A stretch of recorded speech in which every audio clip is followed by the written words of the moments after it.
This is Failing Justice.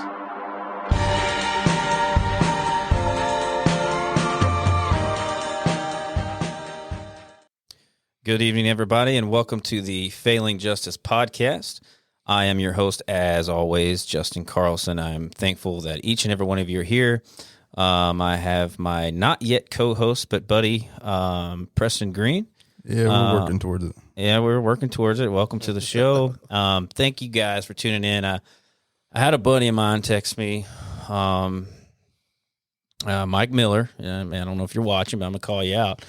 He texted me and said, you're going live slap dab right in the middle of Game 5 of the World Series where the Texas Rangers are probably going to, win it all. And I said, I know. I've been following this. Preston hates it when I talk about sports because he don't know diddly squat about sports, but none of it. My Astros lost, and by default, I guess I was going for the Rangers or whatever, but I've been following this series, the postseason, all of it, very intently. But even though it was a joke, all jokes aside, in seriousness, I think this conversation is way more important than Game 5 of the World Series, which is why I'm willing to miss it. I'll catch the highlights after this, but I'm excited for tonight. I'm excited for the show that we have on air tonight. I have a very special guest that I'm honored to bring in here tonight. I have Tyrone Day with me. Thank you. Tyrone Day is he's a native of Dallas, and he's here tonight to share his story, which I think is extremely incredible. I met Tyrone through Richard Miles, which all of you know Richard Miles was on my podcast several weeks ago, and which is how I ended up meeting Tyrone. And so thank you for being here tonight, man. Yes, sir. It means a lot that you're here. Thank you for the invite. Yes. And I'm really excited to dive into this conversation because, as always, I think it's very important that we highlight stories like yours, simply because we gotta try, especially as law enforcement, the criminal justice system altogether. I think we have to try and prevent things like that from happening, and that's why I want folks like you on this show, because, like we were talking just a few minutes ago off camera, not a lot of law enforcement officers get wrongful conviction, wrongful incarceration training. And so I do have law enforcement who is part of my audience, and I want them to hear these things. So, but no, definitely thank you for coming. I want you to just kind of introduce yourself, give a little bit about your background, pre-incarceration, all that. Just kind of talk a little bit about, where you grew up. And we'll kind of just let things flow and go from there, man. Yes, sir. My name is Tyrone Day. I'm Carson said, I'm a native Dallas, Texan. Born and raised in South Dallas, basically. Went to school in Dallas. Me and my mom and my siblings, we basically stayed in South Dallas our entire life, and up until I went to prison. I actually grew up in the Fair Park area, right there where I got arrested at. And my dad, he was from a little town called Forney at the time. Forney, yeah, right down the road. Yes, and they later on migrated to Crandall. My mom always stayed in Dallas, but she once stayed in Forney too. Of course, that's how she met my dad, in Sigleville. I'm the oldest out of my siblings, on my mom's side and my dad's side. How many? On my mom's side, it was 4 of us. And I lost a brother right before I got exonerated in April this year. He was a baby boy. And on my dad's side, it's 4 of us, 1 girl, 3 boys. Lost a brother on that side, and I'm the oldest on both sides. My dad had deceased months before I got out, kind of like situation that Richard had. Yeah. Yeah, my dad died, I think, like 6 months before I came home, too. And my dad was in the Air Force as well. Wow. Military, yes. Yes, he was. They have some similarities there with Richard. That's kind of neat. Yes. I kind of went to school in South Dallas. I played football. I love football, so I played football actually in middle school and in high school up until the 10th grade.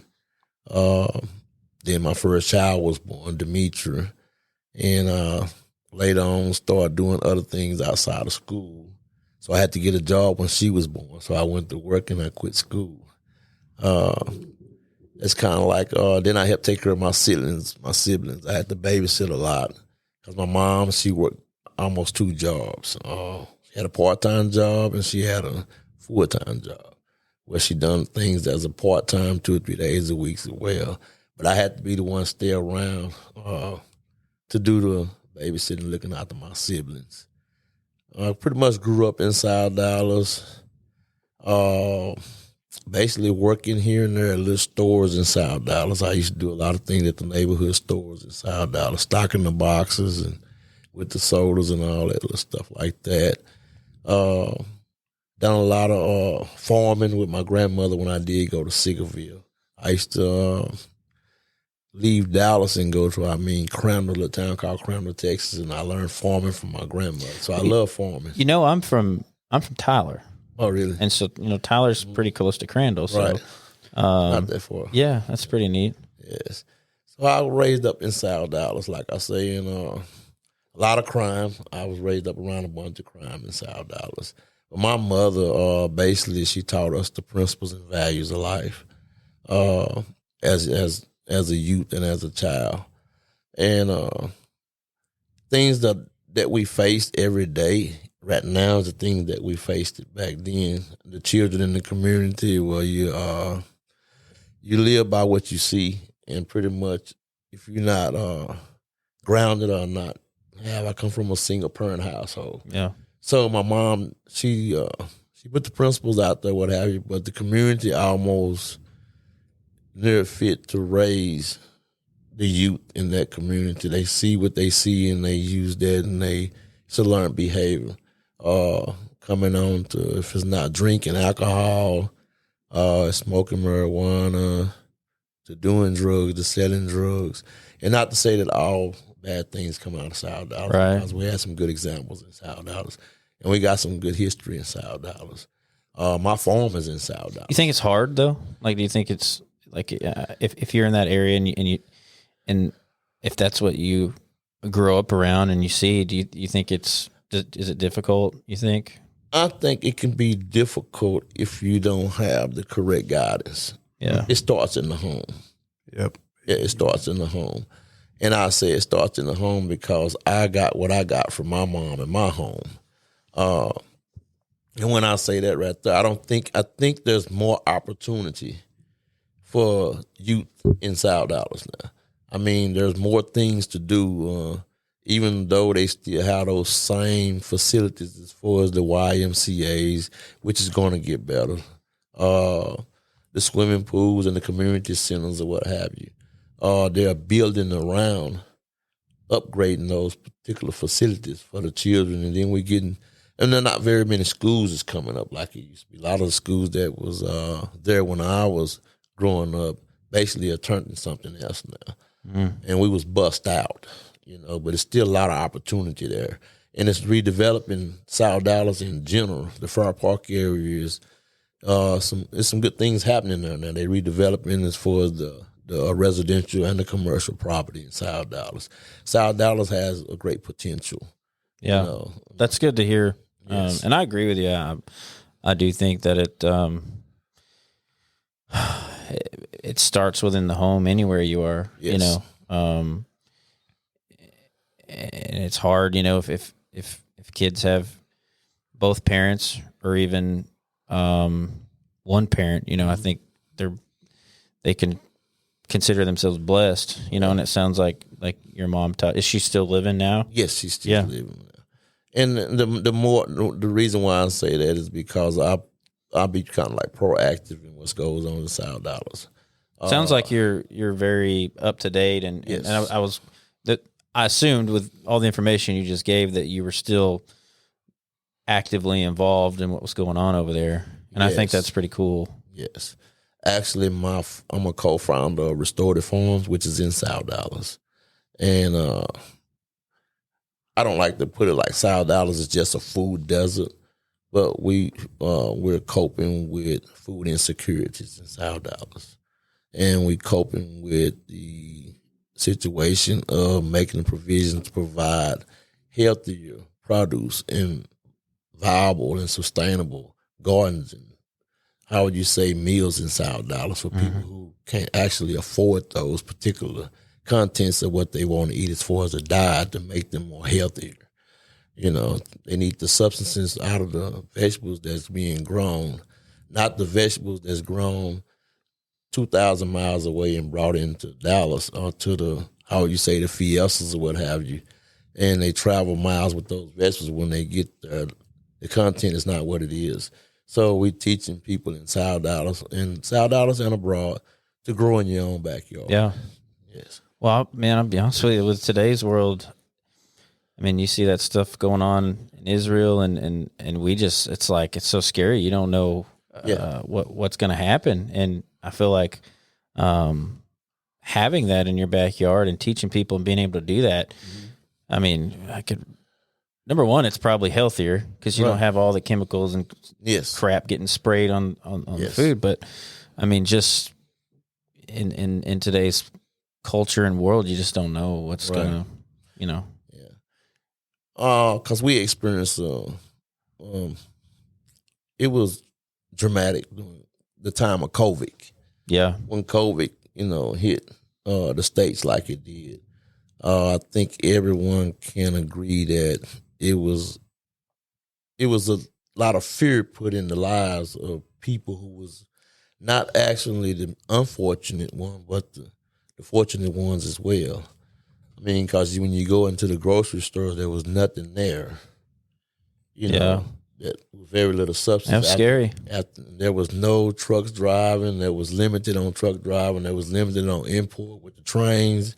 Everything was just going as soon as they put it on the shelf. Yeah. And people was just sick and they just wasn't able to move to make provisions to get that, items or food items to these stores.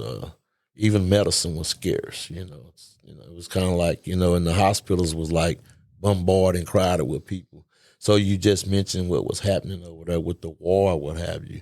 I think that's the similitude, almost a similitude to what happened during COVID. Like you say, you never know what's going to happen tomorrow. Yeah, and that's the reality of the situation. That's awesome, man. I think that's pretty cool that you're involved doing that. And go ahead. Excuse me. So, just kind of listening to all that, you talk about community, relating it to your childhood, and me just now meeting you, it sounds like, would you say that your community and the people that you were around when you were younger, impacted you and played an important role in your childhood and your upbringing? Yes, I can say that because I pretty much had to be as well as the man of my house, as the older sibling, the protector of my siblings and our home. Of course, my mom. She's a female, but my mom was pretty sturdy. Yeah. She was pretty tough when it comes to her children and her home. And I have a big family, here in Dallas. So basically, we stuck together. And I mean, whatever projects I stayed in with my mom, my cousins and all them stayed there. So and we made do with what we had as far as uncles and the peers that was put in front of us as far as family. We chose them well as far as who we follow, who we instituted as far as the lifestyle. coming from those particular elders in the family, or the aunties that's 5 years older than me or what have you, 10 years older than me. I mean, we pretty much picked our poison when it came to who we would follow. And I had some pretty good ones in my family because they would tell you whether you like it or not. And even some of my coaches in football, James Madison High School, even I can remember when I was in junior high school, I had a coach named Coach Reed, and he wasn't from Dallas, but he was familiar with our situation because there was a thing where a lot of the schools in South Dallas, when they closed them down, they start busing us out of South Dallas and we used to literally call it the white side because really none of our schools, and it goes deep because the tax rate over there wouldn't allow the schools to operate like they did because there wasn't enough tax revenue coming in, and they would shut the schools down and bust us out.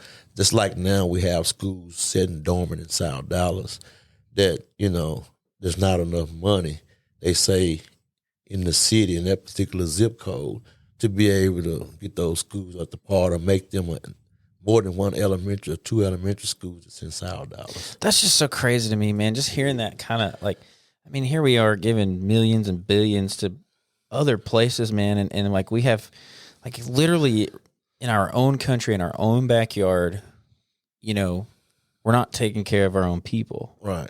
And it's sad to hear that. That you say there's buildings that are just dormant over there, and I mean it's how you're already setting these people behind the eight ball, these kids behind the eight ball, if you're shutting down their schools and not giving them, right. Golly. And then they have to meet us. They have to, it's a certain expectation that you got to meet. It's a certain criteria you have to meet to go to some of the schools that's outside of the area. You know what I'm saying? And when you have children that's coming in with a single parent that's working 8 to 10 hours a day, I mean, when she gets in or he gets in, they pretty much is tired and worn out, where they can't help this child with the homework or the schoolwork or practice with them or do different type participate in a little homework and things of that nature there because they're worn out, And I can remember when my mom she did take time to do that. I can remember when I was in kindergarten and my mom worked at Old Wise Cafeteria back in the days. And I was 5 years old. And my mom gave me that big pencil about the size of the big fat pencil. Yeah, and she want me to write my name. And I think I sit at that table for about 5 hours that day and got spanked every time I got it wrong until I got the T right and the E right, Sound like you had a good mama then. Yeah. It sound like you had a good mama. Yeah, so I would sit there and she would make sure that we did that. And it become a practice that, that you had to have your lessons done. She called it lesson. You got to do your lessons before you can do other things. So when hearing that, it's so crazy. My parents never said that, but my grandma, she always said, get your lessons done. Your lessons done. Get your lessons done. Yeah, you got to get your lessons done. And, South Dallas is it's when you say South Dallas, I mean, some people say Pleasant Grove and South Dallas, whatever, but I'm talking about South Dallas. Yeah. The state, what the state for our Texas is. And I think it's a lot better. And I think it can, in the way they're doing it now, I mean, you raise the bar, and you condition the mind and the hearts of the people when you start surrounding them around a lot of things that's coming about there, like a lot of people say they like to see a Starbucks in South Dallas. We don't have a QT in South Dallas. We don't have a Super Walmart in South Dallas. We don't have a Taco Bell in South Dallas. We just not coming on the rise on a lot of things. Yeah. It's a lot of things that we would like to have, but if you have people that gonna continue to do what they do and come about and, damage the things that's there while the people building along the way, it causes doubt within the city of Dallas, within there's a stigma attached to it. Yeah. So, when you get to doing, I think it's getting better. Yeah. So going up through now I haven't haven't had the pleasure of, when I sit down with Richard, I had heard his presentation of his story, and I'll tell you, just like I told him when he came on the podcast, I want you to start with your story, like that very fateful day. Was it 89? 1989. 89. Yeah. Talk about that day from the time you got up, and I want you to tell that story just the way you tell it. All right. Your words. Start there. Okay, yeah. See, I was basically at the time. How old are you? How old were you? How old I was at the time? Yeah. At my arrest, I was 19. 19. That's what I thought. Same age Richard was. Yeah, same age. 19. Similarities. Yes, I was 19. Yeah, years man, that's old. so strange. So, and I was listening. Me and my wife were listening to y'all podcast the other day. I think it was 2 or 3 days ago. We was listening to you and Richard on the podcast, and I was listening to the similarities with his daddy was in the Air Force. My daddy was in the Air Force. His father died 6 months before he came home. My daddy died. I think Richard said 6 months. Yeah. Before, and my dad died like both 19. 6 months before I got him. Yes. That's so strange. And we was on Cofield together. Yeah. I left and took a college course and came back. And when I came back, Richard had left and came to Dallas and got exonerated. Like I was telling him, I said, well, a lot of the guys that's from Dallas that got exonerated was on Cofield. And I worked for Palestine PD there in Anderson County. Anderson County. One of the most corrupt counties I've ever in my life been a part of. So I know all. Yeah. I know all about Cofield. Yeah. Man, I can't tell you how many prison guards we arrested. Oh yeah. That were doing a bunch of shady stuff. So I know all about Cofield, man. Right. It's one of the biggest. So you were 19. Yeah, I was 19 years old. And they got my case listed as October the 24th, 1989. But I was arrested October the 23rd, 1989. I was had a good day at work. Of course, I was working then because I had some legal things going on with me.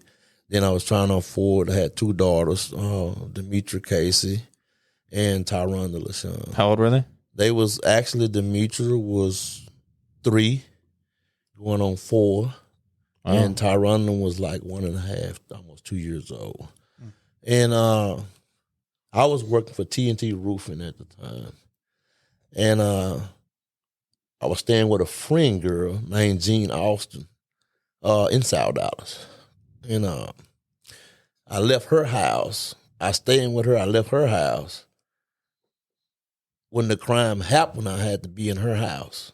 Because when I left her house and went down the street, which is crossing the alley, going over to, from Maryland to Jeffries, not even like 50 feet, another street. I went down that street when at the time I had some partners that stayed down the street there. And we used to drink, bootleg beer out because it's kind of like getting after hours. Of course, it was 11 o'clock at night. And I can't remember going there and nobody answered the door, what have you. And none of my friends were out. And what time was it? It's probably about 11, almost 11:30 at night. Not dark. Mm-hmm. And so I come back up the street, going back to my friend Jean Austin's house. So in between these times right here is like, it's going on 12 o'clock at night. So I was arrested right at probably about 11, almost 11:40 something, 11:50 something. How was that encounter? When you say you're arrested, like what? Like I was walking, just walking. Just walking, and just like Richard was. And I can remember my hat. Yeah, just like Richard. When I was just walking, I can remember my hat. And my hat had LA on it. I can remember the hat. Like the Dodgers? Yeah, it was a baseball hat. I'm a big Dodgers It was a fan. baseball hat. Yeah. And I can remember wearing that hat, and I can remember coming down because I kept my hat white. And I washed my hat and washed my clothes all the time. I can remember walking back up Jeffrey, and I can remember an ambulance right before you cross the tracks. Right before you cross the tracks on Jeffrey. I'm looking, and I'm saying, man, they got an ambulance down there. They got some police cars down there. I'm walking to see what was going on. the officers leave the ambulance and come drive as I was crossing the track, they stopped in front of me. Put the cup, told me to put my hands on the car. I never will forget. I put my hands on the car. They put the cups on me, and they put me in the car. And at this time, here I'm saying, well, what's going on? I haven't done anything. What's going on? We'll tell you what's going on after a while. So they put me in the back of this squad car, and they make a block. It's a street called Myers. And they took me around one time, and they took me around again. You know exactly what they were doing. Yeah, okay. So when they did that, I'm saying, well, I haven't harmed nobody or anything like that. And they stopped by the ambulance when they came back the second time. And when they stopped by the ambulance, having somebody take a peek at you, weren't they? Yeah, I guess that's what they was. But I'm in the squad car. I never got out, but I never seen the so-called person or the victim who was in this ambulance to say she was sexually assaulted by 3 guys or what have you. I never seen this person. I never seen him. But if they told him to look, I'm in a squad car and it's had to be after 12 o'clock by then at nighttime. So they took me around again, and go back around the Myers. And my auntie stayed right across the street from these abandoned apartments, right? I went to a friend's house on Jeffries. They pulled me in those apartments, and they stopped right there. A lot of police came, detectives came, and crime scene people came. So by this time, I'm adrenaline. I'm saying, well, what is going on here? Nobody tell me anything. Not say a word. Nobody said a word. They didn't tell me what I was being arrested for.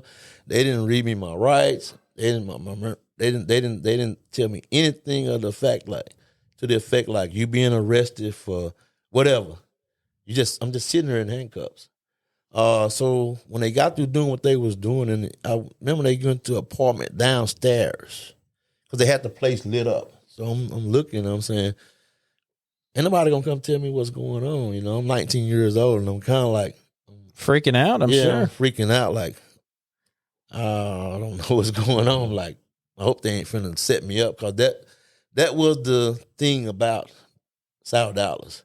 That was the thing about my name back then. I have a history in South Dallas, so I used to be like drug dealer back in the days or what have you. And when I was young, I tried to peddle youngster. Drugs. Yes. Yeah. So, and that's one of the things about that kind of, are they setting me up for something that I ain't doing no more because I'm working now and I'm doing this and I'm doing that, But it was a thing about just the thing that my mom always told me: don't put yourself in a position that you can't get out of. And I haven't done anything. But when they did get through what they was doing in the apartment, I remember them coming out with something in a bag and some evidence, a beer bottle, and all this stuff. So I'm saying, what? So the officers, they came. I sit there. Matter of fact, I sit there for like 2 hours. In the car? Yes, in the car for like 2 hours. And one of the officers got in the bag with me. I said, could you please tell me what's going on? He said, you being arrested for sexual assault. You know what you done? You and 2 other guys. This woman say 3 guys pulled her in this apartment and sexual assaulted her, took time sexual assaulting her. I said, I haven't sexual assaulted nobody, sir. I was furious, like, yeah, what in the heck going on here? I just left my friend girl house where I stay at and walked down the street, and y'all picked me up. I was finna come to the ambulance and see what the commotion was about. Well, the victim identified you, and we got all the evidence against you. So that's what it was. Like when I knew immediately, because back in the day, I think they do it a little different now because of these reasons. But back in the day, what we used to do is we'd put somebody in the squad car and we'd drive them to the scene, the crime scene, yes. And we wouldn't tell the guy in the back seat what we were doing because we didn't want them to make eye contact with the victim, and the victim would be like, hey, we got a car coming up. We're going to roll the window down, or, look back there. Right. Do you recognize this person? Right. And that's just such a terrible practice, obviously. And so when you told me they drove you around and the stuff, that's to me was exactly what they were doing, especially when you said, they identified you. Yeah, they said that this female, which was a mute female, they say this female was mute. Yes, I did read that. She was a young white lady. I think she was 17 at the time. Supposedly had been with a friend girl who identified me as well. I can remember that in the investigation. When they was doing the investigation, that the friend guy was with her, and when the guys got her, the friend guy went one way and the guys took her and went another way. I can remember the investigation where it is when they did make the loop and come back, I only sit there at the ambulance for like maybe 5 minutes, and they took me back around to the apartment. And we sit there. That's why I say they saved my cases for the 24th of October, but I was arrested on the 23rd. So before midnight. Yeah, so it was kind of confusing then, but I mean, it always rolled over because the investigation still went on what was going on. So did they take you to Lousterit? Or they get any collect any kind of DNA? Like of course, DNA wasn't a thing back then. No. So I was a little different than what Rich's situation, where they took me straight to Lousterit. I didn't go before a lineup. I didn't go before nobody, anything of that nature there. But I was furious because, I mean, I know that I had drunk a beer or two that day, but I know I was furious that I didn't want them to take nothing off of me, no hair or nothing like that, but I try to get them to do it so I can get my due process. As far as they'll take me for a lineup, DNA test, collect for DNA test. They say, well, she's going to get a DNA test. She's going to get a rape kit done or what have you. So I remember those words, but I was furious, and that stuck with me for years because I knew how Dallas, my uncle have dealt with Dallas law enforcement, how they would set you up and do things of that nature there. So at the time, I was so furious, I was saying, well, I don't remember them getting anything off me, but I know how they were. You know what I'm saying? I mean, I'm in handcuffs. I don't know if they got hair off of me or anything. I know I hadn't done nothing to anybody. And at the time, I remember having a colostomy bag on because I had got shot. Oh, wow. Yeah, I remember having that on. And, I mean, I was just furious, man. I never believed that I can just nobody could, just identify me. And in my case today, me and my wife, we read it all the time. That white hat, got me. Took 26 years of my life, almost 26 years of my life. So, talk about the white hat. I mean, one of the actual assailants had a white hat on? That's what, yeah. And it was so many. I want to back up a little bit because one of the things that actually gets me is that when this victim was carried to the first, they say the victim was carried to hospital. Then they say an interpreter came. She carried to the hospital, and the interpreter came there. A sign language interpreter came there. Then they say it was done at the scene of the crime, where the crime happened at. I never saw an interpreter. And during the time of the initial rape kit taking, they had in the report that the woman said that she identified me and the whole situation that went down or what have you. Because of the white hat. Yeah, because of the white hat. But during the investigation, they come to find out that they said those evidence was destroyed. That the sign interpreter said that this woman identified me and told them the whole thing about the whole case, that, this is what happened. But it come to find out during the New York Innocent Project, my attorneys, and I went through a succession of attorneys there, and doing this investigation with Cynthia Garza and them there, that basically a lot of the stuff that was put there was destroyed, but some of the stuff never did exist about the interpretation of the victim saying that she identified. So all that would boil down to would be, when you say interpretation, that was just because she was deaf. Mm-hmm. That was just her statement. That's what the police wrote. Yeah. That's what they wrote in their report. And they deemed them to be facts in the case to indict me. But the actual report, the actual interpretation, I've never seen one, so I don't know what that would look like. But so you're saying that was gone? That was gone. I mean, it was gone. So everything was just what the police said that said. Yes. And then there was a lot of contradictions within that. Because you had like six different officers give statements, and all of them contradicted each other. So at any point after you went downtown, did you meet with a detective? No, sir. I wouldn't. Nobody even came in and asked you a never thing? No, nobody asked me. Ever? Anything. No asked me anything. Were you ever? You were never interviewed? I never was interviewed. No. Only thing I remember is coming at me with time. That's why District Attorney Cruzo said what he said during my initial exoneration. This case, it should have never been pursued. If you look at the video and the clippings, he's saying that this man should have never been sent to prison. This case was not investigated correctly or properly by his office or by the field officers. It was very much sloppy police work. I mean, they didn't do a tactic, but that was their tactic on what they did, with the paperwork or what have you. So I saw a black guy with the white hat walking within close proximity of where a crime happened, and next thing you know, you're downtown in Lew Sterrett Jail. Yes.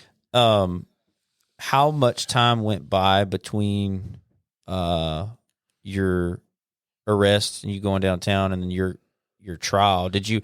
I say trial. You didn't have a trial, right? I didn't have a trial. So, how much time before you were offered the plea deal? I got there in October, and the plea deal came about in December. That's quick. And the thing about that is that I didn't get the plea bargain solidified until after the holidays, which was February. I remember I got my time February the 2nd, 1990, the day that they called me down and do that.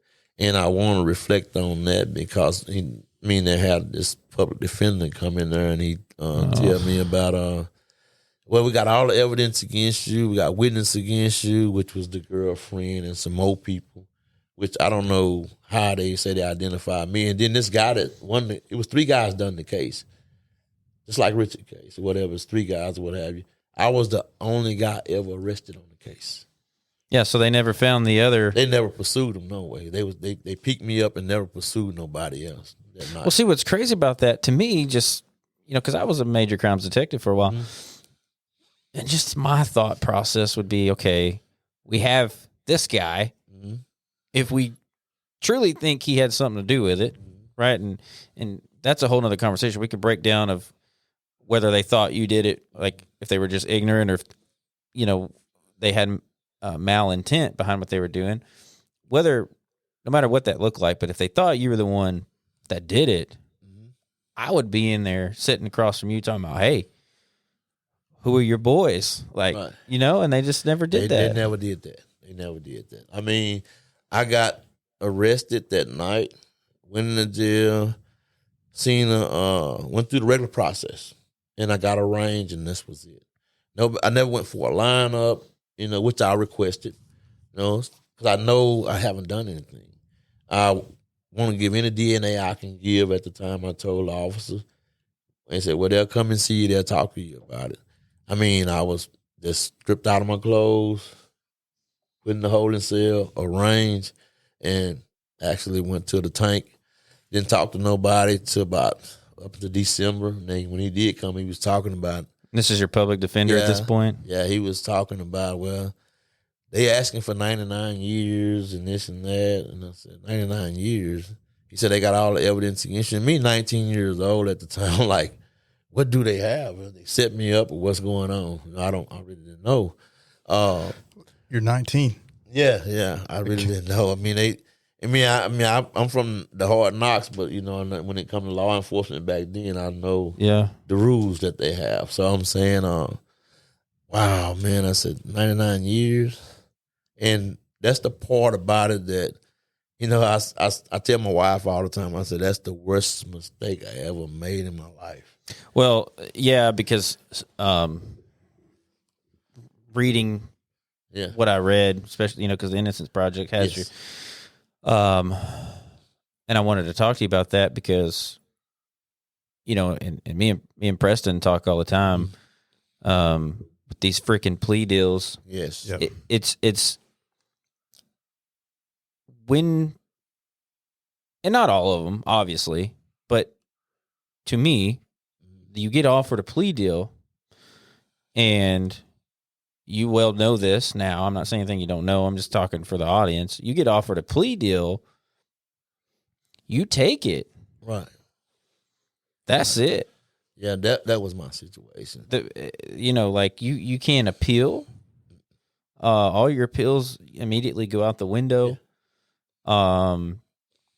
And then the district attorney, they look at that plea deal when it gets accepted. It is a statistic. It becomes a stat now for them as a conviction. They use those stats as convictions, for their funding, for their money that they get, right. For their reelections, right. Which I don't know who the DA was at the time, but that's what those plea deals are for. They're just no good. Right. Well, I do think that some people would use these plea deals and agreements with ill intent, right? So we can all probably agree on that there is plenty of people in society and then in our profession, law enforcement, and on the the legal process side, the prosecutors, the judges, that are doing the job and performing their duties with ill intent. Oh yeah. Right. Like everybody has that. Everybody has bad apples. And then I also sit back and I look at the other side or other reasons why we got to where we're using plea deals. Cause I can promise you, that probably hasn't changed since when you got arrested and you got offered plea deals like that. I would be, I'd probably be shocked if somebody brought me some statistics and numbers and showed me how many plea offerings people were getting back then and then current day plea offerings, right? Well, because it's easy. Like they don't have to spend money on a trial. It's easy. It's one and done. Like, hey, here, we want you to do this because we don't have to work. Mm-hmm. I do think, and they scare the hell out of people like him at 19 years old with, hey, guess what? If you go to trial, you're going to get 99 years and you're never getting out. But guess what? If you take this, right, then you might see the light of day and, fill in the blank, whatever. And that's how, and I'll be honest with you. I mean, even me right now, if I got sacked up outside, that's a scary thing to face and have to, especially at 19 years old. Well, yeah, I would definitely agree. And I would say that is, there are people, I'm going somewhere with this. There are prosecutors that use it with that tactic, right? To get the statistics, get the case closed and move on to the next, they get ambitious in pursuit of a career. We face it all the time on our end of law enforcement where we don't really care who we have to get out of our way to get somewhere, to get to where we want to be. I'm sure that it's the same within the prosecutor's office on the DA side that, they've got to outdo their partner next to them so that they can get that promotion or so that they can get out of working as a prosecutor and then get into the private sector. They got to have these numbers and statistics to back it up. I do think that is, that is a majority. It could be a majority of why these plea agreements get offered. But I also think it's become practice and routine. And now it's been going on for it's like, just like we talk about in law enforcement, that has been the practice and procedure for generations. Generations of lawyers have been introduced into that and say, well, this is how we handle it. If you can check this box, and this box, we move on to offer a plea. If you can't check this box or this box or this box, now we move and we start talking with the public defenders and see if we want to go to trial or what have you. And it's become my question with these it really gets under my skin. these plea agreements. We've talked about it time and time again. I can't wrap my head around how it is constitutional. Like how is it in line with the Constitution? If we are a country where our justice system is built on, we want to have a justice system, and you get to be judged by your peers, right? If we have a jury pool, we have a jury process, we have a grand jury, then why are we not taking every single case to the grand jury? Why are we? Because it costs time and it costs money. Yeah. And somebody's got to overwork, and we don't have enough people that want to do this job for the right reasons. And that's how we end up to where we are today. And that's how we ended, yours probably, I'm assuming, it's a different time back then. It's different culture. There were a lot of other battles that South Dallas was also probably fighting with the police and law enforcement. That's a whole different culture that I hope that we're getting away from and we're working to get ourselves out of, but I don't necessarily, it's probably just a different color lipstick that's been put on the pig now, it's, I don't understand. Like, I want to know, like, when did it start? Yeah. And how is it constitutional? Because to me, it's an easy win, but it's at the expense of somebody else. Clearly, right here, we would not be sitting here today talking to you. Right. And it's so frustrating to me because, just our few minutes that we've been sitting here chatting, and you've told your story. That's my conclusion to this. Like, I do believe that there's horrible mistakes that were probably made in your case on the law enforcement side. Oh yeah. But a huge injustice to me is this whole plea. Like, you're 19 years old. You said you already had a history. You said you've already had encounters with law enforcement, with the criminal justice system already. At 19 years old, although you were having to do things that a grown man would have to do and make decisions and take care of your family, how are you supposed to be expected to make the best decision at 19? And it's so easy for them to come in and say you can take 99 and test the waters, or you can take this. What they offer you, was it 40? What? Yeah, actually, I ended up taking a plea of 40. Yeah, because it's just like you said earlier, and what you're saying is like the finances was at a minimum, and you had a public defender who was probably not. I mean, he was probably like encouraging you. Yeah, he was to take the deal, right? Yeah, if he wouldn't encourage me, he wouldn't have came and said, "Well, they're going if you don't take, they offering you 99 years. They're going to try to give you 99 years. So you might well take a plea bargain. Then when you come back and you say, well, they'll plea bargain with you for 40 years, and you'll be out probably 3 years and 9 months because." You get good behavior, you go down here and you take a trade or you do what you got to do to come on back home. And I fed off into that. And then I had 2 younger daughters who I actually wanted to get home to. Yeah, I mean, you probably had them on your mind. Yes, they was literally babies, So, and it was my children. So, and me being responsible of what, as a father, as a young father at the time, I wanted to be there for them. So the quicker I can go through the system and get out, which is something I know I could have done, and I did it. So this 3 years and 9 months, turned into 26 years. So you took the deal. Yes. And that 4 years that that this public defender said, well, you'll be home in 4 years, this and that, this and that. I mean, he put some things out there that made you think about that constitute taking that 40-year plea bargain. And I ended that 4 years, I'm going to say 4 years because, I mean, I would have came home, 1/4. So I would have came home in 3 years, 9 months, almost 4 years.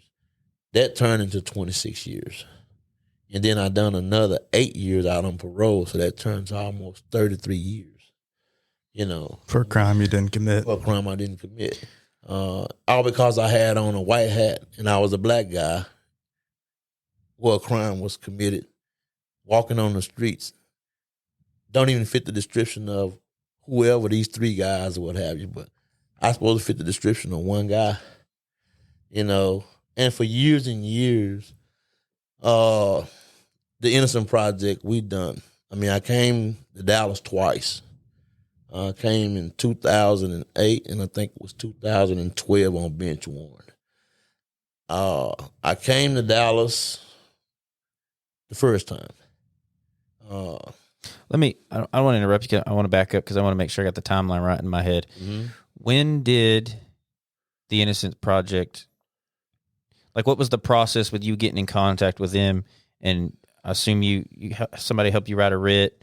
I mean, like, how, like, what did the Innocent Project not get in until after you were paroled?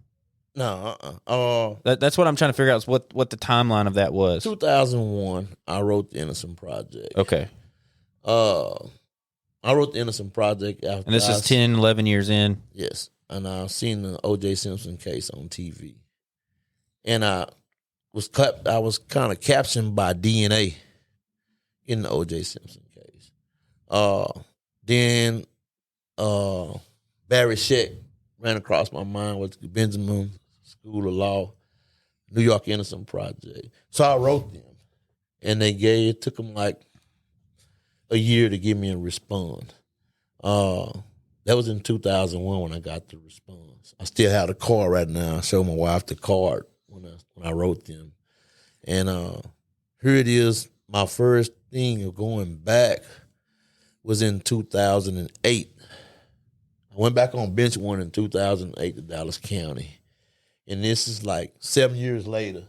I go there and I get a swab. I never will forget, it was me and another exoneree who was exonerated today, Thomas McGowan. Yeah. Me and him we came back on bench warrant. He was at Kell, I believe. Was it Thomas McGowan that was at Kell? No. They told his story. Oh, did at Kell. He wasn't there. Yeah. But he was the one out of Richardson. Garland Richardson. Yeah. Arrested in Garland Richardson. But we came back together, and they took my DNA and done the mouth swab. And my family was kind of geared on me getting out because I know I haven't done anything. So they ran the test and it came back as that's my case was a real complex case because these 3 guys that supposed to done this case, they was geared on getting 3 DNAs out of this case. Even though, come to find out, the possibility and what they geared on now that there was only 2 people who committed this crime. So I was a ghost to the third person as far as the third, perpetrator in the case. So you look for 3 DNAs all my life, and possibly only 2 people committed the crime because you keep coming up with 2 DNAs and you saying there was a low level of DNA on the third person. I went through series of DNA tests. Maybe the Innocent Project. Not enough to test. Not enough to test. They went through like 12 DNA tests out of all the years, and inconclusive. But I was actually telling my family and what have you, my wife. I said, in 2008, when I was excluded, they didn't let me go. They said it was inconclusive, but I actually got it. I was actually excluded in 2008. It wasn't a match. It wasn't a match. Because they looking for something. They said, well, it may have been her boyfriend's or what have you, but it wasn't mine. And you know who the 2 other perpetrators was now. You investigated them guys. One of the guys said he wasn't there. But he didn't tie himself into the crime, but he said he wasn't there. How your DNA get there? I don't know, but he wasn't there. And another guy who was in the jailhouse on another case saying, I was there, but I wasn't in the percentage where they was with the woman. This is what the other 2 guys said that actually done the crime. So I never was implemented on the crime. But did you see Tyrone Day do anything while you was there? No, Tyrone Day, he wasn't there in the area at the time. And then you had DNA to prove that you weren't involved in the crime, and still nothing got done. Nothing got done. Why? Because we go into avoid liability. Just in case. Avoid admitting our wrong. Yeah. So you're right. So I was the character for that. Yeah. So I was sent back to prison. I remember we was upstairs. They was calling Thomas McGowan's name, and he had told me, he said, bro, I got exonerated. They cleared me on DNA. But they was calling his name to get on the chain. I said, he ain't going back to TDC. But I was going back that morning, and that hurt me dearly. And they sent me back, and they called me back again. You know, after I've been excluded in 2008, I was supposed to be released. You're looking for a third person when it really is not a third person. And even if there was, they just proved that it wasn't you by DNA, right? And when they sent it to a specialist, that's what he said. I got the paperwork right today. The specialist said Tyrone Day is excluded from anything as far as DNA, the rape kit, concerning this case. He's excluded. He's not, it's not even a doubt about it. But I still remain in prison for 15 years. Another 15? Yeah. After 2008, I was done all the way up. And, after 2008, I stayed in prison another 15 years. Because I didn't get out to 2015. That's just let's see what 20. Yeah, I didn't get out until 2015. Yeah. Well, Yeah. 2008 to 2015. So 8 years. Done 8 years. Okay. Yeah, 8 years. I done another 8 years in prison. I got you. And what I was doing with that is I was stricken. It didn't break me, but that's what I was going to ask you, man. Like, I asked Richard the same thing. Mm-hmm. What was your? I met some other podcasters in the other studio a minute ago, and I don't know if you heard me, but we kind of just ran at each other, and I was telling them. They were asking, what we were doing, and I was talking to them, and I was telling them how humble you guys are, right? Considering what you've gone through, right? And the guy in there, he made me laugh because I have to share what he says is, he's like, if that was me, he's like, if he didn't do something, he didn't do anything. He's like, going to prison, I would have done something because I'd have been pissed. No. And so that's like, and that brings me to my question, like, what's your thought process during this time? I mean, are you a believer? Are you on that spiritual level? Like, well, what got you through that? I'm pretty much I'm a spiritual person, but I'm of a different religion. I was taught Islam since I was 13 by my uncle Tommy George, and he started out in the Nation of Islam, which I'm not a part of anymore. I'm a Sunni Muslim. I practice Orthodox Islam, regular Islam. So I always been humble and unique in my disposition when it comes to my conviction, and I always kept faith. And, a lot of my friends are Christians. A lot of my business partners is Christian and Jews, what have you, and they from England and what have you, and we share minds alike, even though we're from different faiths. Right. We rub elbows. We brothers. And believe it or not, we can do that. Unfortunately, like the world says we can't, but we can. Right. Right. And I don't hold. A lot of people. I've been asked that for a long time. What type of bitter do I have? Do I hold any bitterness or illness or what have you? And I don't. Because one of the things that I was reflecting on the statement that Richard said when y'all was together doing the podcast is that there's a system that's designed to protect, the citizen of the United States. There's due process put in line. There's things that's coming about. There's laws that's evolving and changing to make the system better, what have you. But the people and the administrative body is the vehicle to make that happen. Right. And laws are steady evolving, and I thank God for that. The laws are evolving. And, that's how I got here today, because technology evolved. Because my case had a grace period where it just went like mute for like 5 or 6 years, because technology, they couldn't get technology up to par to even get that little, organism of DNA, the results of that. I had to wait on technology to keep up, but the instrumental part of that was the human being. They didn't fail me. people evolving, going to school and learning Right. how to do this stuff, So it works. So the prime example on how the system could be better and how it works with the administrative body, we just have to have good people in there. We have to have the right people. That's the thing, man, because anytime you're dealing with humans, as human beings, I always say this, and I think it could apply to anything in this world. If you weren't dealing with humans, who would you be dealing with? Like things would probably be okay, but we don't. Obviously, we can't fathom a world where that's not. I understand. You have humans are involved in everything, in everything, and humans will inevitably make legitimate mistakes. Mm-hmm. But then humans will turn around and make malicious mistakes, right? Or malicious actions. Mm-hmm. They have intent, ill intent, and we see it all the time. And you're right; it literally goes back to having the right people in the right place, in the right places. Right. Doing the right things, right? For the right reasons. For the right reasons, because that's what it boils down to. Yeah. That's why. Go ahead. And just on a level of being a parent, man,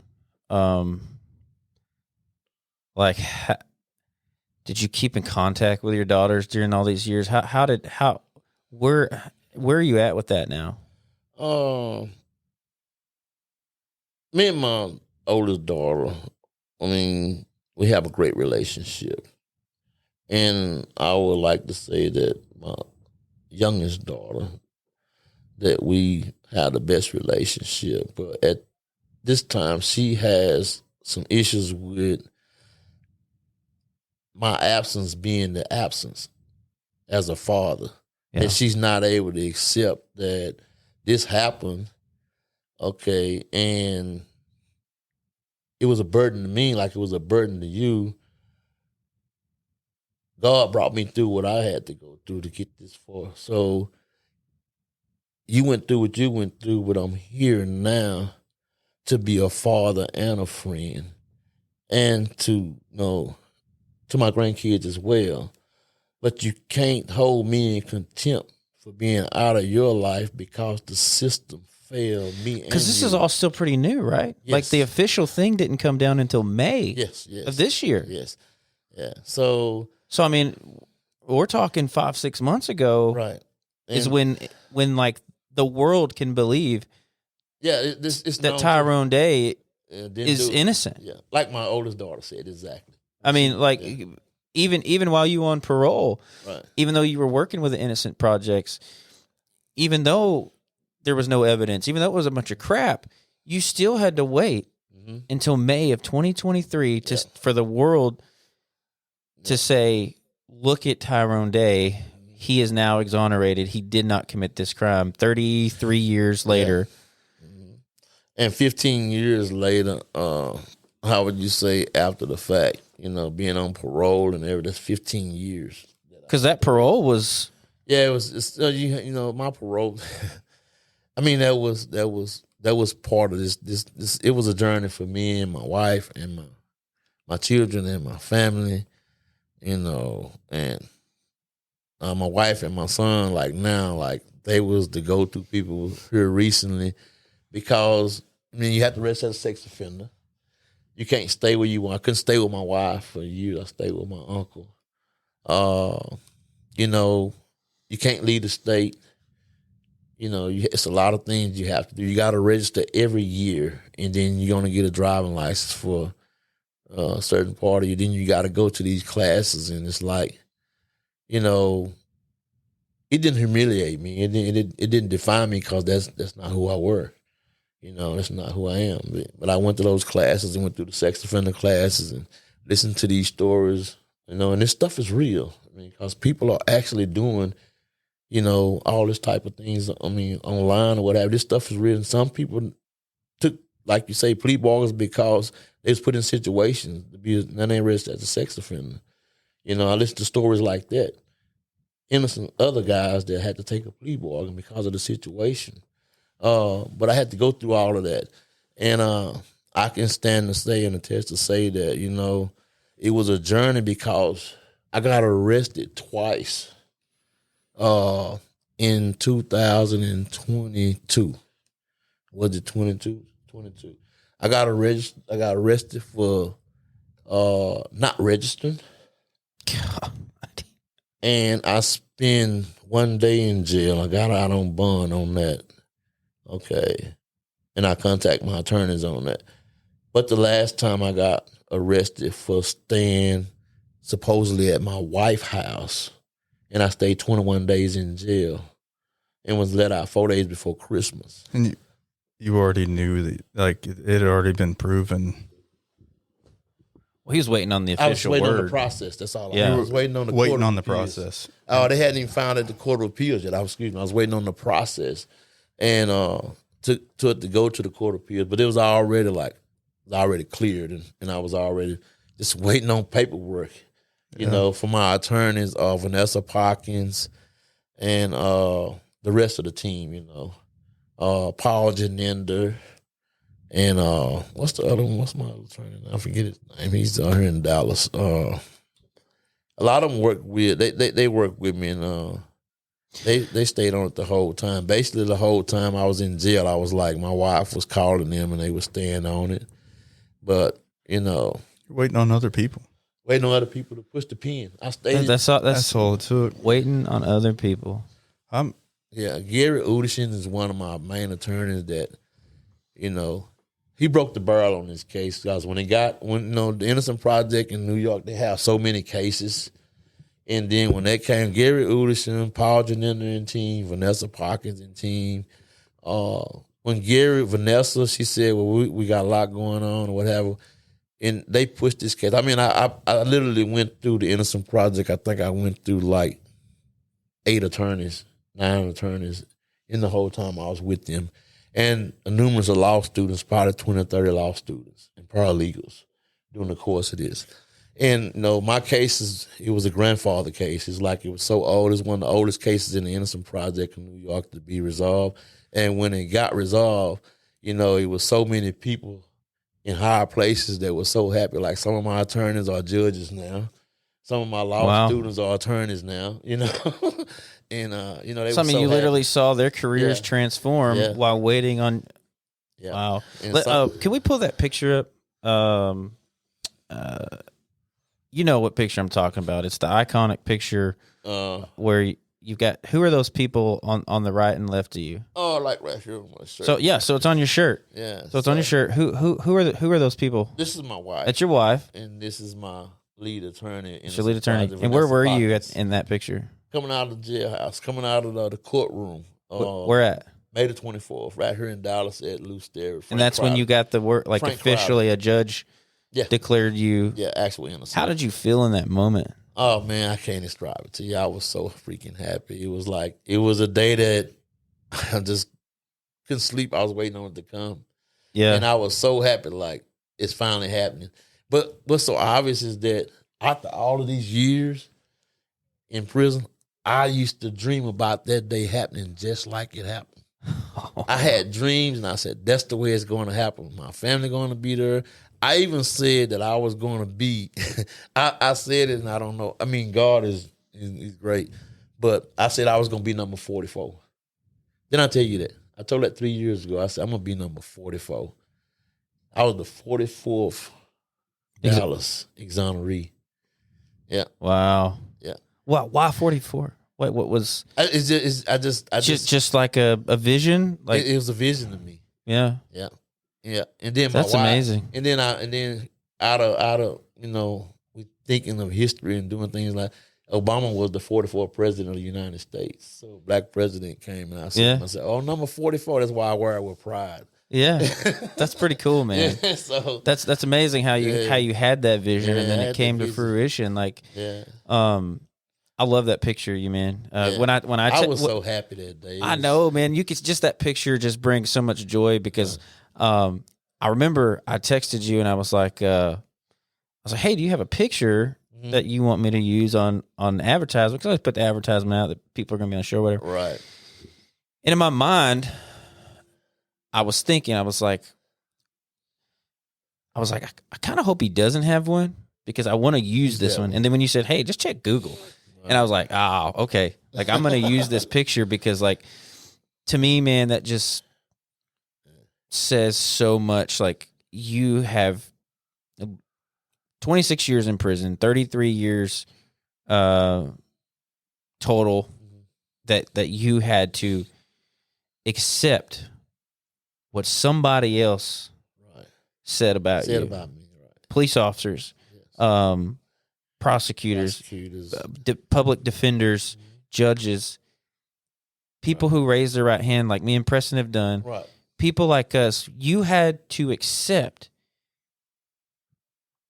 not necessarily accept, but because you did accept it, obviously, but I didn't. there was nothing you could do about it. Yeah, it's like being in a straitjacket. Yeah. It's like being in a straitjacket with no way out. Yeah. But actually, and then what's so cool about that is that when I was in prison, you know, I have a decent family, a good family, but I guess, you know, when you're out of sight, you're out of mind. I mean, when you're in prison, I was one of those guys who you never really heard from family until the holidays or your birthday. While you were in prison? Yes. And I mean, they might think different. Like, I don't know where a lot of people get it from in the family. Like, no, I did mine by myself almost. You know, it was sad, but on the holidays, I mean, I didn't get mail every day. I couldn't go to commissary like I wanted to every week. I worked in the greenhouses in the penitentiary, ate out the gardens, and worked in the kitchen. And like when I got out of prison, I was on a monitor. And my wife, she always said, well, I feel like when you got out, I got locked up. Because that's where we used to have to. Because y'all couldn't be around each other. Well, we couldn't stay together. We could be around each other, what happened, and visit. And Why couldn't y'all stay together? Was it because of the sex offender thing? And then the house, a lot of the residential homes, if you're not kids? Felony. No, I didn't have a kid. No, I meant like you had to city ordinances. City ordinances the ordinance won't let you get on their lease to a degree if you got a felony, and then sometimes it falls up on the management part of the house or the home. Can I ask you this? And I don't want to get too personal here. I'm just curious. Did they compensate you? Oh yeah. But it didn't come until your official exoneration, right? Is that how that worked? After the exoneration, like you officially got days, it. In 45 days, I was good. But I've always said too, like, no amount of money, right? No I'm sure you've thought about that. No amount of money can like somebody says, hey, I'm going to give you, you know, however many $1 million, and that means you're going to lose 33 years of your life. Right. Which one do you want? Yeah, and it's not one of the things where you say, oh, I'll choose the money. Mm-hmm. I'm sure you would have much rather have had those years. But one of the questions that I have that I asked Richard, and he answered it very elegantly, was like this journey that you were on.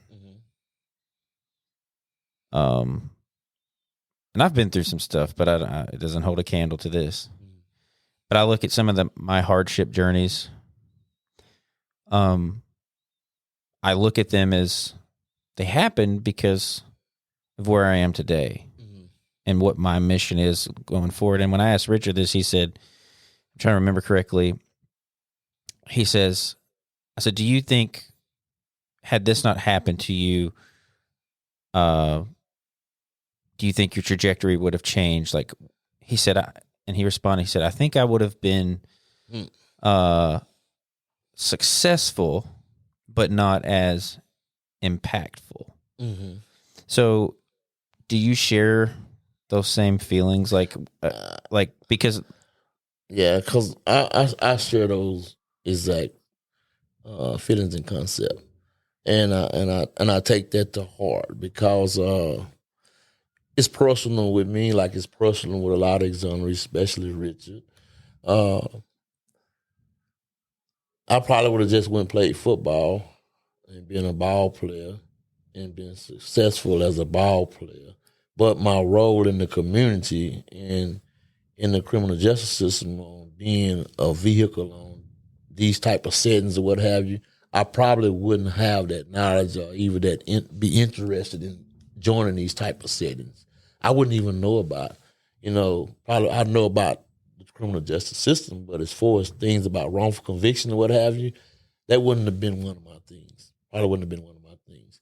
Now, I'm impactful because I know now. Like Richard said, I know now, I would have just been a football player or somebody selling insurance after football, But as far as what I'm doing now in the community, it's like, I wouldn't have never probably took that way right there. So impactful, no, I wouldn't have been, but I am now. If things would have been going like as planned, as God wills, was my success, I would have been successful in that area, but not in the area that have caused me to be in the position that I'm in now.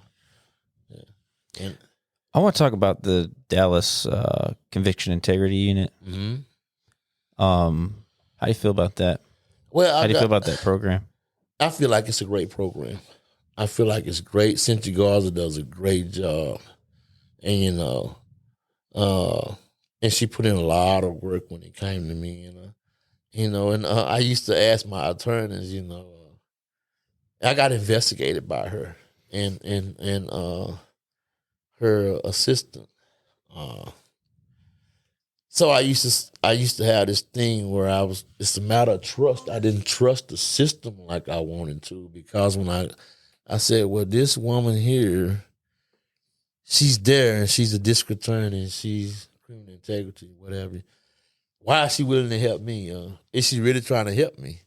And I tossed in my sleep, many days before I even got interviewed with her about that. I told my wife, well, babe, I think she's trying to get information to keep me down. But at the same time, I found out that she was been instrumental in me getting exonerated and get to where I needed to be, investigation after investigation, going out in the field, finding the victim, investigating, getting an interpreter. She done the whole 9 yards. She is very good at what she do, and she do it with the heart that she have. It's the right person in the right place. In the right place. Preston and I have talked about that Dallas Conviction Integrity Unit because it's not standard. In a lot of places. It's not. And I want to say, I don't want to speak off base, but I'm thinking I remember that Dallas was the first one, wasn't it? Yes. I believe it was. Craig Watkins. Yes, Craig Watkins. That's right. He brung about, this attorney Craig Watkins brung about the criminal integrity. And why that isn't standard, for the love of Jesus, I don't know why, because it should be standard. And him and I can we share that. And I'm just same with you too, because a lot of cases, man, aren't getting, the numbers are staggering of how many wrongful convictions there are. And there's a lot of cases not getting touched. Right. Yeah. You're absolutely right. I agree that,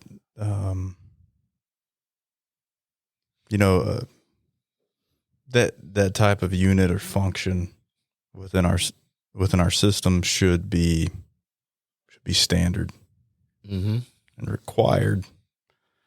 But you know what I think that makes more sense, that should be standard in the way that we get introduced into this field, and the way we were trained is when we're looking at investigations,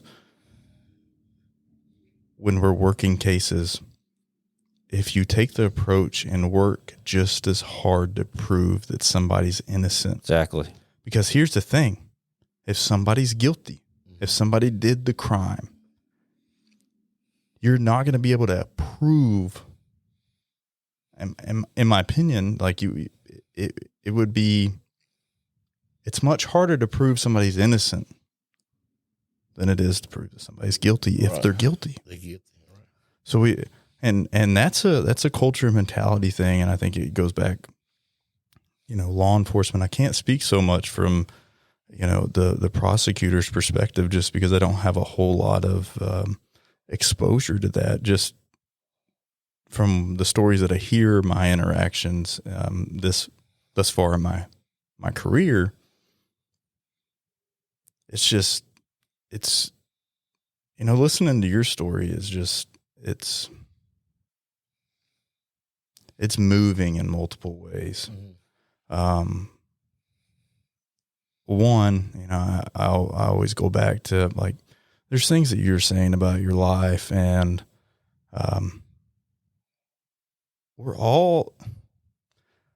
I think society, like, people want us to be so divided, and they work, certain people work so hard to divide us.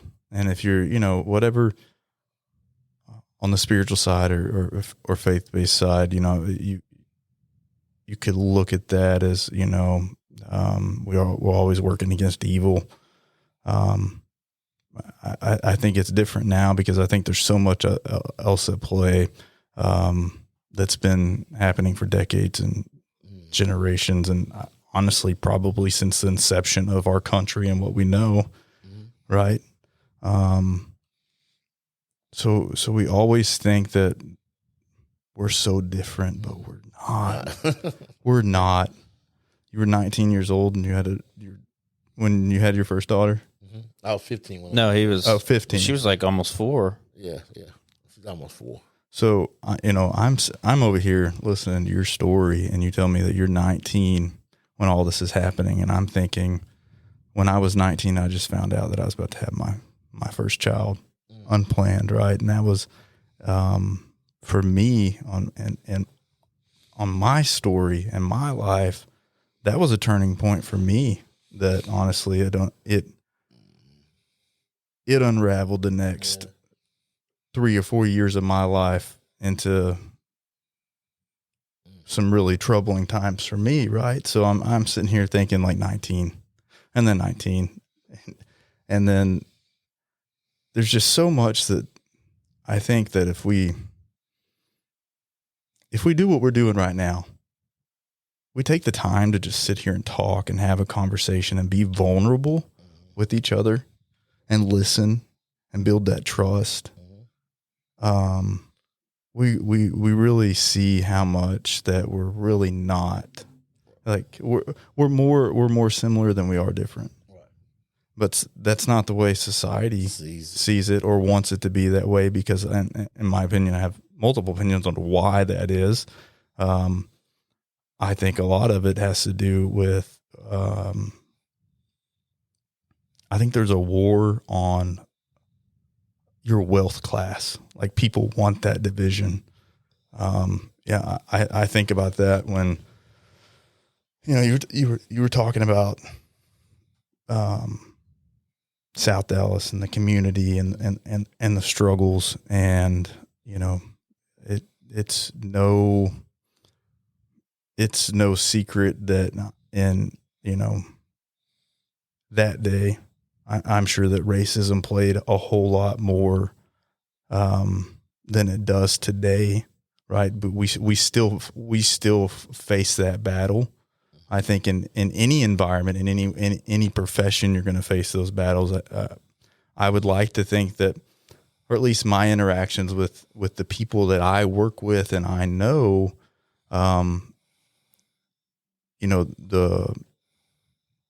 the judgment on somebody because of their race isn't so much the issue as it is now more of like what's your standard of living? What's your wealth status? Right.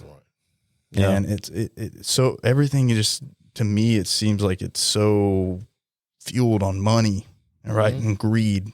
And that's what our society's come to. And in my opinion, like, I think that's a huge issue in law enforcement and the criminal justice system. It's so corrupted with greed and money. Everything comes down to a dollar factor, and somebody's always looking to make theirs. Exactly. Right. And somebody's always looking to save theirs. Mm-hmm. So when you were talking about, you spent so many years waiting just on somebody to just sign a piece of paper. Right. Mm-hmm. That came down to at the end of the day, that came down to money and funding because somebody was trying to save theirs where we might not need to save the money there in the budget. Maybe we need to put more money in the clerical side to hire people to do clerical processes and stay on top of these things, right? But we don't. We focus our spending on.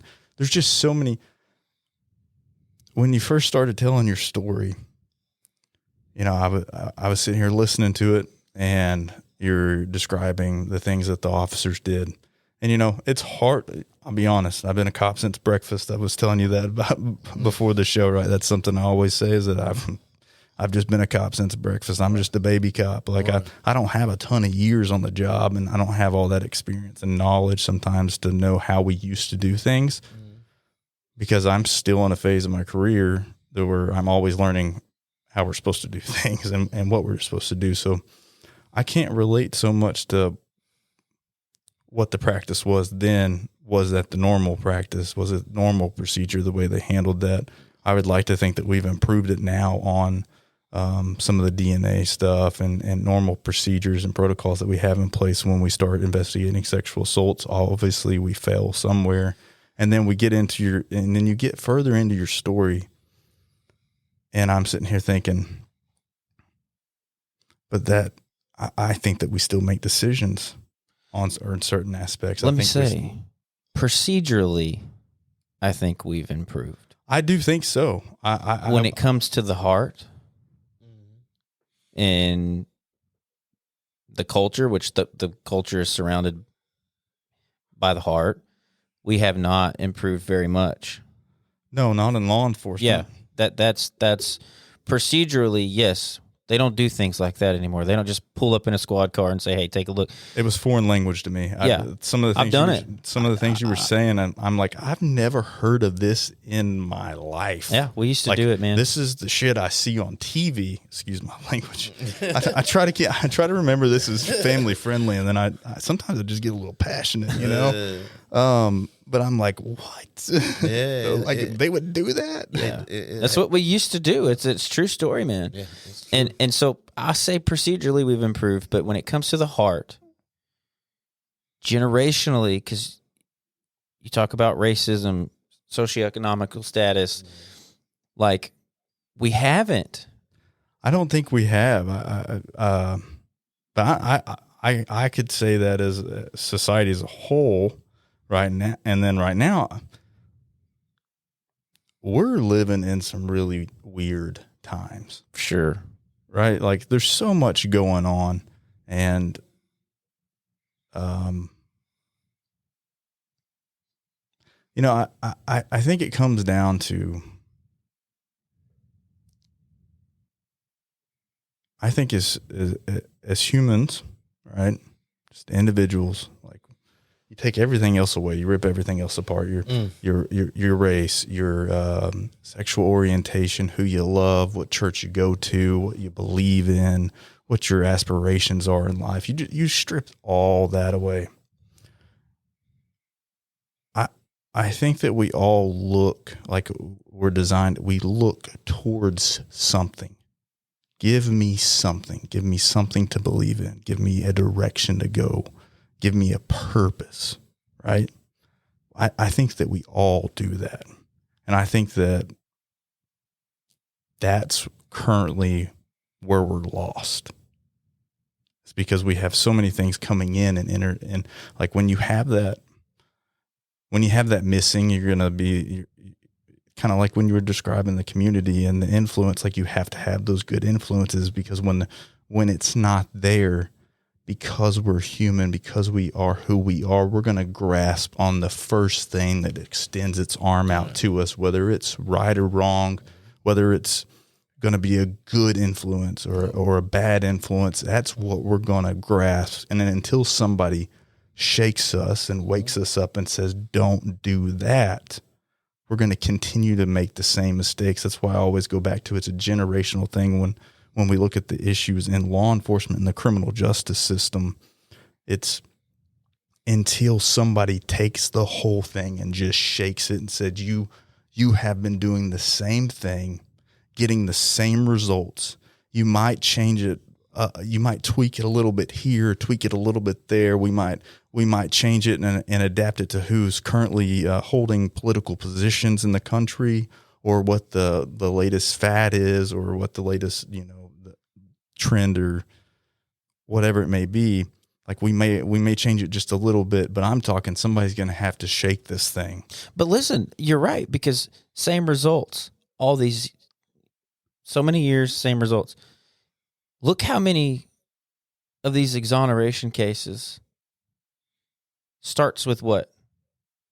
It starts with the police. Mm-hmm. Yeah, we're the first contact. So that's the first contact. And then it moves on. They all most of the exoneration stories that I've heard start with the police. Same thing. You go over to the prosecution side. They give you a public defender because nobody has $40,000 or $50,000 to freaking spend on an attorney. And they offer you a plea deal.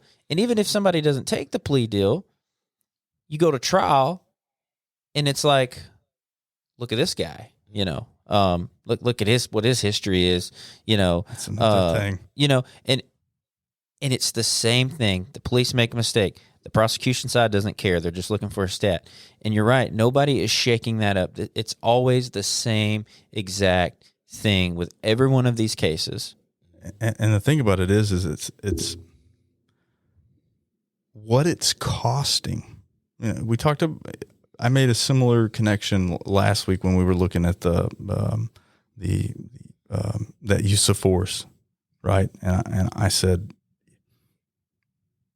what these things are costing, whether it's right or whether somebody's in the right or somebody's in the wrong, what it's costing is somebody's life. It's cost somebody's life. You're still here with us today, breathing, and now you're moving forward in your life, but it cost you so many years.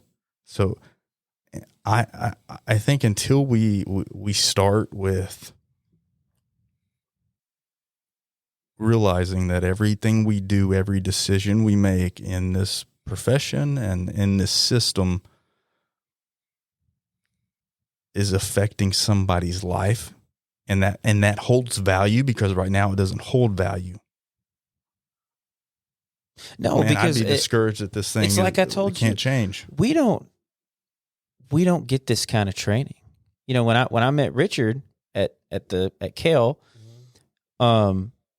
there were people there from the Illinois Innocent Project. One of them was a former cop of 20-something years, and he was putting on training for a room full of cops. And every one of us in that room, and there was probably 50 of us, we all said, this is the first time we've ever sat down and seen these stats. Somebody's put this up in front of us. And I had so much respect for Mark Beach from Illinois Innocent Project, because he was a cop. And I looked at him and I was like, I want to do what you're doing. Mm-hmm. I want to go to these places and put these trainings on for these people, because, and I've said this 1,000 times and I keep saying it. You can read a headline. You're scrolling your Facebook news feed and you see, so-and-so exonerated. I would say most people see it. They see a headline or, in the newspaper, whatever, did 33 years and like, oh man, that sucks. And then keep scrolling. Let's see what's the next news piece that I'm going to look at. Kim Kardashian's got, bigger butt or whatever. Like, it's like, man, you sitting here and us being able to bring you on and present you to our audience, which I have a large law enforcement following, and you're not a headline. You're a real person. I can reach out and touch you and just, I was trying my best, man, to not I'm kind of an emotional guy. I can't help it. But talking about your kids and just dude, this is a real thing that happens to real people. Yes. And it starts with people like us, and it's so important. But I have a question for you. And we've kind of touched on it, but what, in your opinion, who cares if anybody disagrees, but in your opinion, because I'm going to highly respect and value what you say because you've been through this, but in your opinion, what can you think? What could we do? Let's just talk law enforcement because that was your first interaction. Mm-hmm. What can law enforcement do, you think, to improve, just on the line level of being able to prevent these outcomes? Short term and long term, I would say what y'all doing is great. This is we spoke a little bit earlier. This is my first interaction with law enforcement outside of being, in the investigation of my innocent in the case, speaking to law enforcement, maybe an investigator, what have you. But I never spoke with law enforcement as field officers or peace officers on the term of wrongful conviction. It starts with what y'all doing now. I think that it should be, that training should be legislative. I agree with that. And I was working on it. To you, what you said, you was going to working on it. You're going to be the first one at the door when he start. And that's something that, I hope that me and the other exonerees can come and support as well. But the training is the most needed thing. It should be legislative, and it should be all around the country. And due process, should be one of the first things that the officers is ordained to go by in making an arrest or what have you. And I think that training should be something that an officer has to do 3 or 4 times a year in order to keep that, embedded in them and learned. Because it's got to be a second nature when you're in law enforcement. This type of thing, doing the right thing. Why are you here? Why am I an officer? What did I get out here every day and do? What is your why? Yeah, why? Or why am I here? Why am I doing this? But it has to be taught that you have to do the right thing regardless of race, religion, creed, wealth, communities. It goes back to all the way down to, like, you made a good point. It's statute on how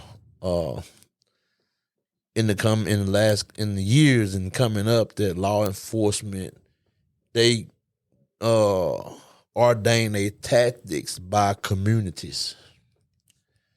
Meaning when they go into a community, if, they stereotype this community as, poverty and selling dope. These guys here, they burglarize. These guys here, they doing prostitution things. This guys here, they doing white collar crimes or what have you.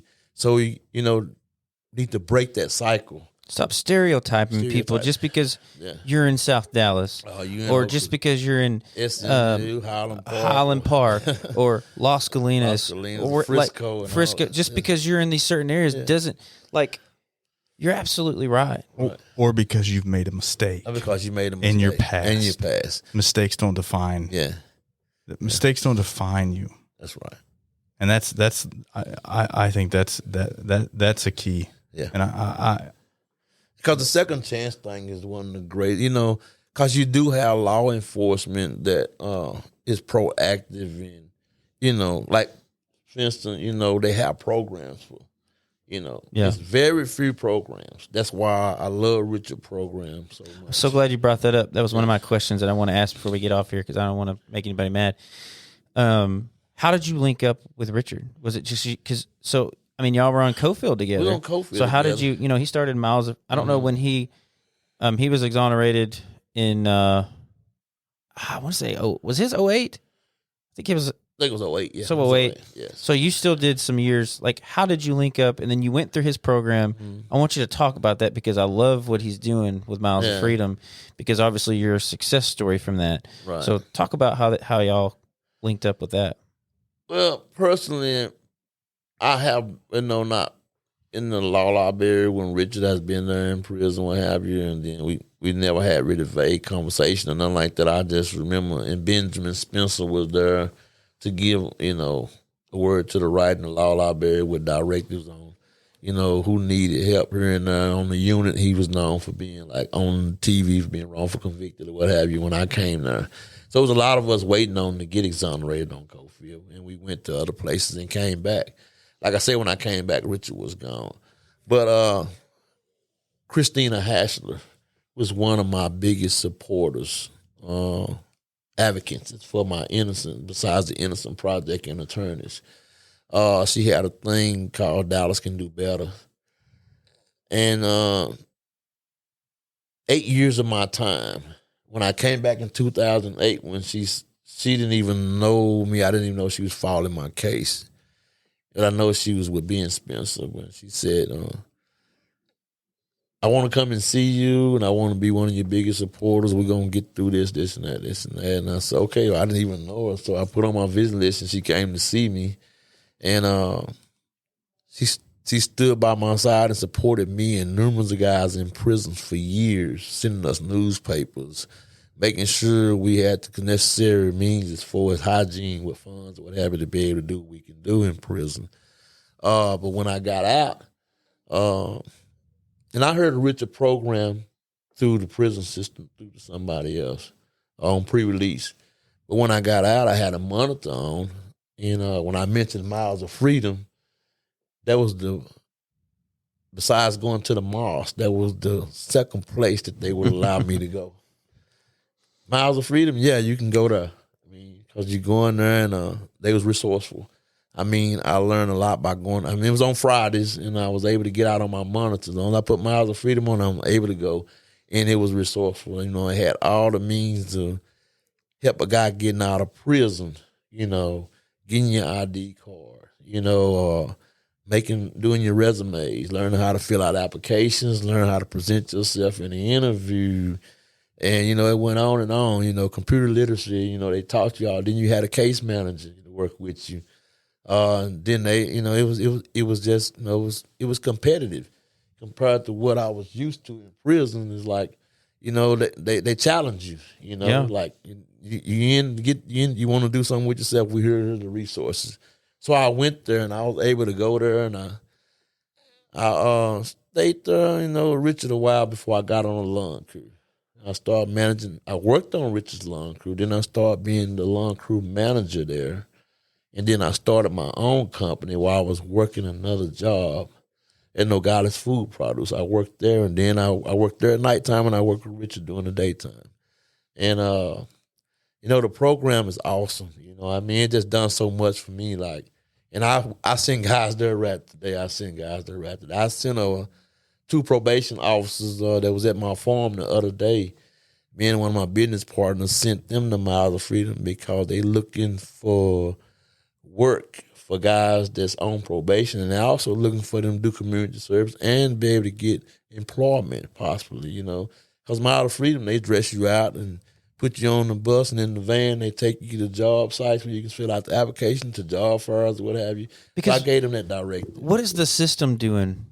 Not much. They're not doing nothing. They're just releasing these guys saying, hey, you are, here you go. You've been locked up for 26 years. Go out there and figure it out. Yeah. You have no money. Yeah. Maybe your family's still alive. Maybe you still got some friends. Right. And it don't always work. And everything is against you. How can you succeed? And that's why I freaking love what Richard is doing, because you are a product of that of that organization. I am, yeah. And I love it, man. I love to see your smile when you talk about it. I love to hear Richard talk about it. And I'm so glad, man, that I'm a big believer, say this a lot, but in things happening for a reason. Right. And I think things happen for a reason to lead you to Miles of Freedom, because what about all these guys that are getting out and they're not? They're not. Yeah, Richard is the organization is known throughout the walls of prison, and that's a blessing. But Richard is a personal friend of mine, and as an exoneree, it's mentorship going on with me. Yeah. And it's personal. I try to talk to Rich as much as possible. He mentored me in a lot of things that I'm going through, especially after getting exonerated. And you can get overwhelmed, the first 90 days of an exoneree, like Richard says, you're going to kind of be overwhelmed. But once you get your row out, you settle down a little bit and you think about life. Yeah. And I tell my wife this every day, I get out and I just ride.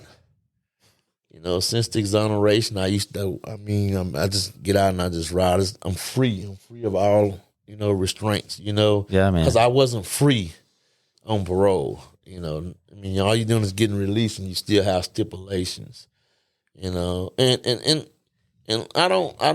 I try to be, I'm always humble in my disposition when it comes to my situation. I can repeat it and say it again. I had experienced some things with, going through my transition on getting exonerated. Like in 2008, they sent me back to prison. It's like dangling on a carrot. Yeah. And then in 2012, I went there and took a polygraph, and they sent me back to prison because I failed it.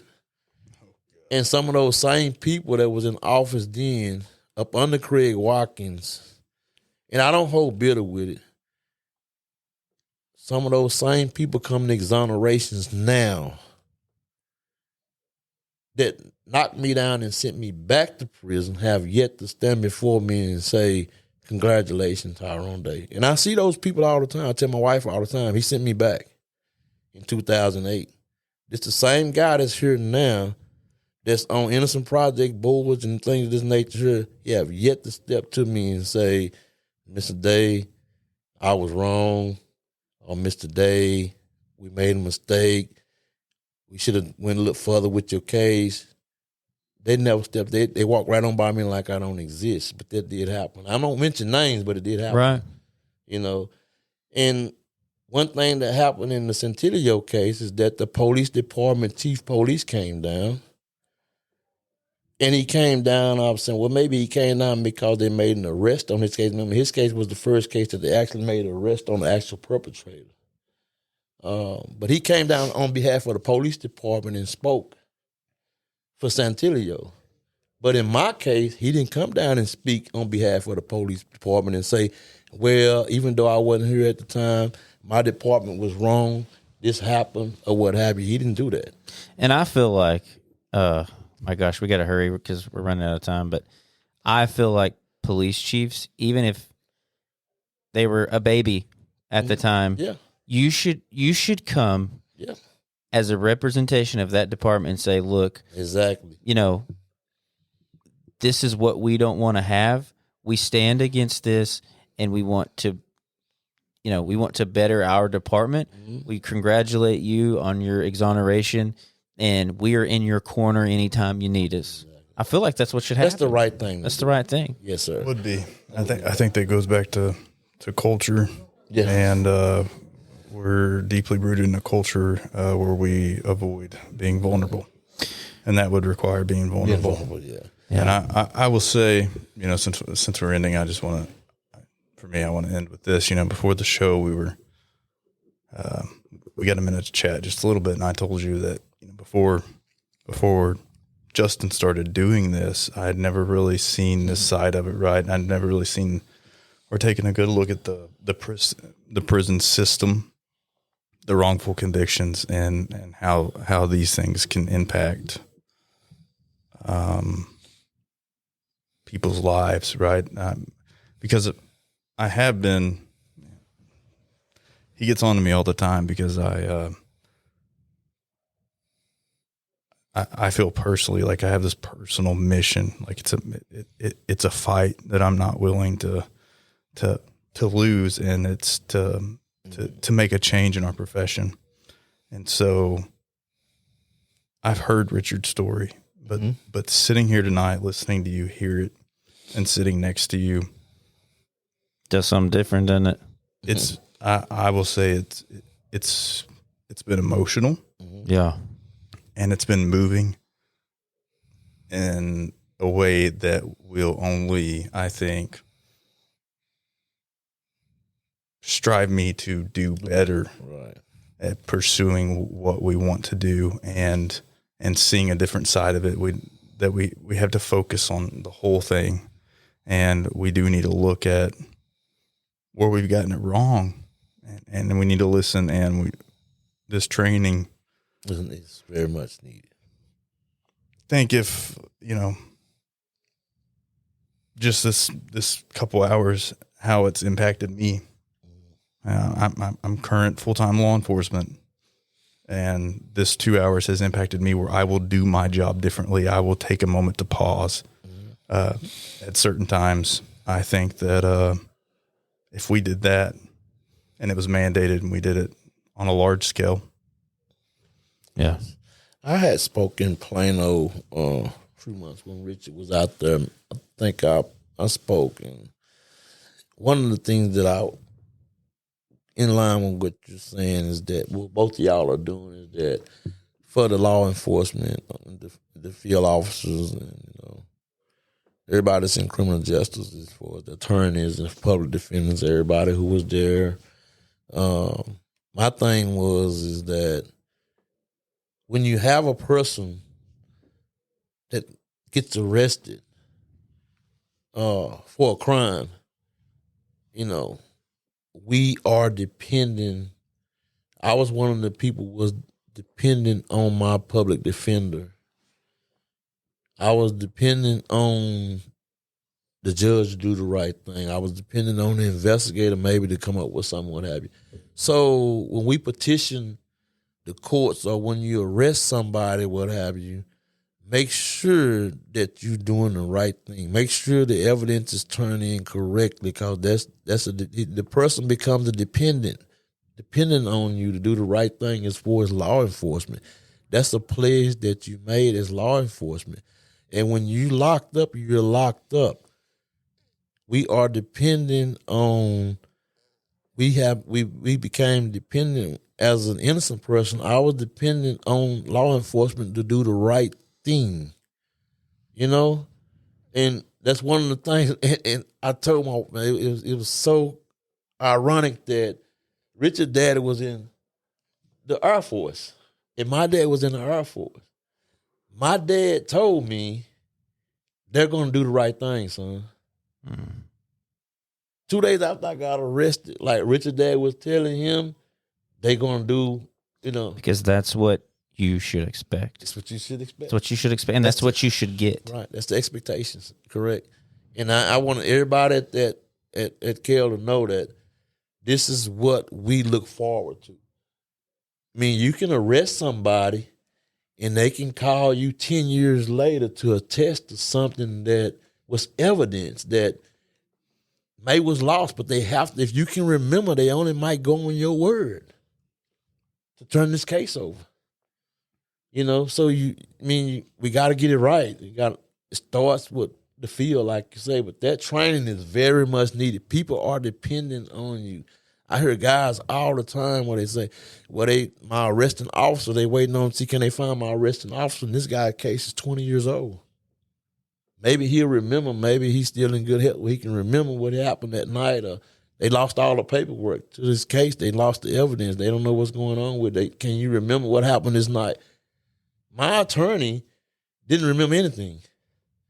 And he died in the process of my whole investigation. Wow. That was happening. So we depended. We remember that it's like being a person that's locked up. If you have anything to do with it, remember they have become a dependent of our action. Your actions or what have you. That's what it is. They're dependents. So you have to make sure that you do the right thing.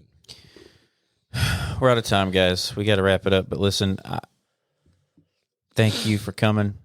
Everybody that's listening to this, especially if you're law enforcement on the prosecution side, we do this for this very reason. Like he said, these people have entrusted us to do what we are supposed to do. And that's why it's important for Failing Justice's mission to continue moving forward and for the word to continue to get spread, because, again, to my knowledge, nobody's doing this. So it starts here. Thank you, Tyrone, for being here. Thank y'all for doing what y'all doing. Wonderful story, impactful story, and I would be not a good person. Your wife's not on camera, but I gotta mention her. Miss Terry Day is in the room. She's not on camera, but she's here for your support, and I love that she is here. Very sweet lady from New Orleans that is sitting over here listening to us, and I'm so glad to have her here as well. Right. Always good to have my buddy Preston here. We got to wrap it up, guys. Hope we meet again. But thank you for joining the show tonight.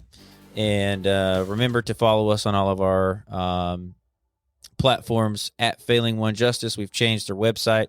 It's just failingjustice.org. Tell your friends, tell your family, tell your coworkers, and look forward to another show next week. And you guys have a good night. All right.